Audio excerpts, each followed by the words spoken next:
काँग्रेसच्या माजी अध्यक्षा सोनिया गांधी या राज्यसभेवरती जाणार असल्याची काँग्रेस सूत्रांकडून माहिती मिळते। राजस्थानच्या कोट्यामधनं सोनिया गांधी राज्यसभेवरती जातील अशी माहिती सध्या दिली जाते।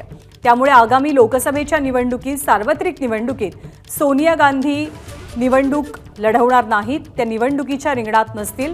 राज्यसभेवरती जाण्यास त्यांनी पसंती दर्शवल्याचं कळतंय। राजस्थानमधनं सोनिया गांधी राज्यसभेवरती जातील अशी माहिती मिळते। जेव्हा संसदेचं अर्थसंकल्पीय सत्र सुरू होतं तेव्हा सुद्धा या बातमीची जोरदार चर्चा होती। त्याचा उल्लेखही एक दोनदा झालेला होता आणि आता जवळपास हे निश्चित होतंय की सोनिया गांधी राज्यसभेच्या सदस्य बनतील।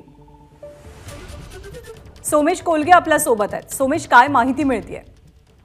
ज्ञानदा, राजस्थानमधून काँग्रेसचे जे राज्यसभा खासदार म्हणून निवडून जाणार आहेत त्यामध्ये सोनिया गांधींचा समावेश असल्याची माहिती मिळते।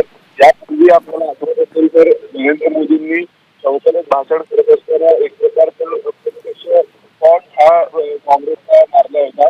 त्यावेळी मोदी म्हणाले होते की काही जण राज्यसभेवर जाण्याची तयारी करतात आणि त्यानुसार जी सगळी माहिती येते की सोनिया गांधी यावेळी राज्यसभेवर जातील।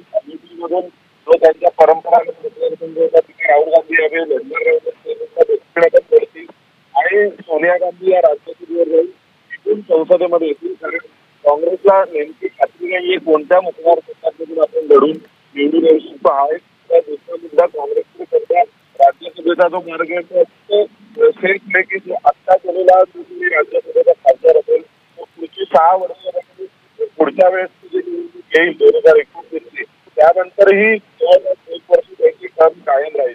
तर त्या दृष्टीने प्लॅनिंग काँग्रेस करते। त्यानुसार त्यांच्या ज्या ज्येष्ठ नेत्या अध्यक्ष आहेत त्या अशा प्रकारे सर्वसाधारणपणे 6 वर्षांसाठी राज्यसभेवर राखीव। सोमेश, आवाज येत नाहीये, परंतु हे तर आता स्पष्ट होत आहे की सोनिया गांधी लोकसभेच्या निवडणुकीच्या रिंगणामध्ये उतरणार नाहीत। राज्यसभेवरती जाण्यासाठी त्यांची पसंती असेल। राजस्थानच्या कोट्यातनं ते राज्यसभेच्या सदस्य बनतील अशी सध्याची माहिती आहे। धन्यवाद सोमेश अपडेट्स बद्दल। एबीपी माझा, उघडा डोळे बघा नीट।